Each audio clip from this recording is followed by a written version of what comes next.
Many dreams die while suffering. When you're suffering, you give up on the very things that you wanted the most. So many people out there fail, not because they don't have the ability. It's because they don't have a heart to go through adversity. Now it's the mental game. And that's where people get lost in life, get lost in that next level. So, if you take people, and I've told you this, and you expose them voluntarily to things that they are avoiding and are afraid of, that they know they need to overcome in order to meet their goals, their self-defined goals. If you can teach people to stand up in the face of the things they're afraid of, they get stronger. And you don't know what the upper limits to that are, because you might ask yourself, if for 10 years, if you didn't avoid doing what you knew you needed to do, by your own definitions, right, within the value structure that you've created, to the degree that you've done that, what would you be like? Well, there are remarkable people who come into the world from time to time, and there are people who do find out over decades-long periods what they could be like if they were who they were, if they spoke their being forward, and they get stronger and stronger and stronger, and we don't know the limits to that. We do not know the limits to that. And so you could say, well, in part, perhaps the reason that you're suffering unbearably can be left at your feet, because you're not everything you could be, and you know it.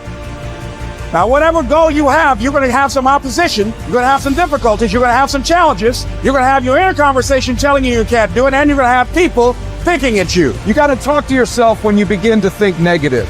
I don't think I can do that, Les. You can. Why don't you just test yourself? Why don't you stretch, Les? Come on, man. When you start seeing yourself thinking something negative, stop it right quick. Stop yourself. Catch yourself. When you find yourself getting negative with people that you have allowed to push your buttons, when you find yourself becoming negative about what's happening to you, you've got to affirm to yourself in the process, hey, no, I can make it. There's some way this can happen for me. As you start believing that you are worthy of good things supposed to happen to you, you develop a sense of entitlement.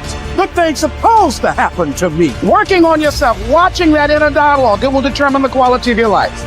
You chase something that you believe you deserve until you get it. And it doesn't matter what happens to you. It doesn't matter how many times you get fired. It doesn't matter how many people don't believe in you. Just go until you get it. Because if you're willing to go through all the battling you got to go through to get to where you want to get, who's got the right to stop you? Nobody. It's your right to listen to your gut. It ain't nobody's right to say no. And to earn the right to be where you want to be, to do what you want to do. If you do what is easy, your life will be hard. But if you do what is hard, keep coming back again and again and again. Get up, trust every day, knowing some way, somehow, with a spirit of expectation, I can do this. If you do that over and over and over again, your life will be easy. I think that there is a biological imperative hardwired into the brain that you must do hard things in order to feel good about yourself. And when I think about it from an evolutionary standpoint, and this is why I think rich kids implode, they just never had to do hard things. From an evolutionary perspective, I think it was just so hard to stay alive. Like for millions of years, it really was red in tooth and claw. Like to stay alive, you were kill or be killed, you were hunting, gathering, fighting other tribes. I mean, just crazy. And the people that were going to survive were going to be the ones that got an emotional, a self-applied emotional reward for doing something hard. And when you do something hard and you recognize it, it needs to feel good. And if it does, then you would keep doing hard things, and you're the far more likely to survive than the person who's like, that sucked, there was no redeeming qualities. And so it's just like, when I think about that, because if I were to create a recipe for fulfillment, it's very simple. It's working really hard, doing hard things, to gain a set of skills that allow you to serve not only yourself, but others. That's it. That's the whole recipe. But it really has to be that you had to do something hard. If it came easily to you, it won't give you the sense of respect that you want. Like the stuff that I've gotten more easily in my life, I don't take a lot of pride in. It's always the stuff that I grind out, like through pain and suffering, and I endure. In fact, I want to read you a quote. This is one of my all-time favorite quotes. So here it is. To those human beings who are of any concern to me, I wish suffering, desolation, sickness, ill treatment, indignities. I wish that they should not remain unfamiliar with profound self-contempt, the torture of self-mistrust, the wretchedness of the vanquished. I have no pity for them, because I wish them the only thing that can prove today whether one is worth anything or not. That one endures. We are all chained to fortune. The chain of one is made of gold and wide, while that of another is short and rusty. But what difference does it make? The same prison surrounds all of us, and even those who have bound others are bound themselves. Unless perchance you think that a chain on the left side is lighter. Honors bind one man, wealth another. Nobility oppresses some, humility others. Some are held in subjection by an external power, while others obey the tyrant within. Banishments keep some in one place, the priesthood others. All life is slavery. Therefore, each one must accustom himself to his own condition and complain about it as little as possible, and lay hold of whatever good is to be found near him. Nothing is so bitter that a calm mind cannot find comfort in it. Small tablets, because of the writer's skill, have often served for many purposes, and a clever arrangement has often made a very narrow piece of land habitable. Apply reason to difficulties.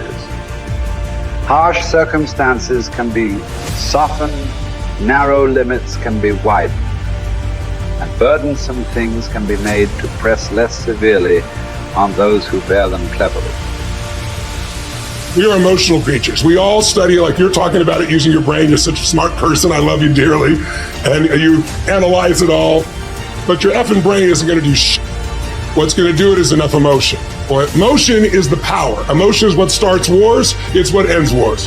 Emotion is what gets you married. Emotion is where kids comes from. Divorce is where emotion comes from. Everything that you can think of a major change in humanity, from the most extreme of war to the most gentle of love, all come from human emotion. So it's the mix of emotion. It's like knowing what you want and having the right fuel to get there. And if the fuel has no combustion, you're just bored, you're not going anywhere. If the fuel is total trauma and I'm overwhelmed, you just blow up and go nowhere. There's that delicate balance, and I've learned over the years how to help people find that balance. I would ask you to consider something. Please. What you just said is absolutely true. I know you really well, and you know how much I respect and love you personally. And what you've accomplished in your life is extraordinary, what you're continuing to accomplish is extraordinary. But there's an emotional inflection that made you use those things in those moments. It wasn't just those understandings. The emotion made you find the answers, brother. And then you have a really smart mind, you found the answers, figured out how to use it. But there were inflection moments that made you do it. There's a reason why you left your company after building it to $1 billion. It wasn't intellectual. It's emotions. But you have developed your mind so much, it's like your right arm, your bicep is really strong. Your left one, not quite as much. And I'm inviting you to consider that your left one is your more powerful one. And you've used it in key moments. But it's very protective to use the mind, because we're all afraid to feel a little too much. So the more I can understand it, I put it out here, I can analyze it, I don't have to be in it.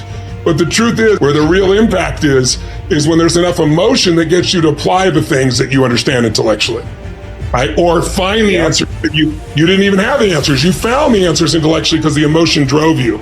So it's really studying what creates that emotion that makes the difference in anybody's life. That's where everything begins and ends, is with emotion. And yet our society is all about up here. In Chinese medicine, it's all about the heart, right? That's considered the center. Right? In America, we think it's the brain. When you first are born, your heart starts beating. That's how we know you're alive, and there is no brain yet. And this literally is the initial sense of intelligence. That's why, for thousands of years, even poets have talked about the power of the heart.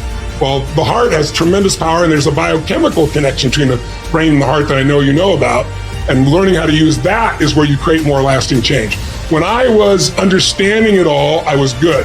When I learned how to move people, I got great at what I was doing.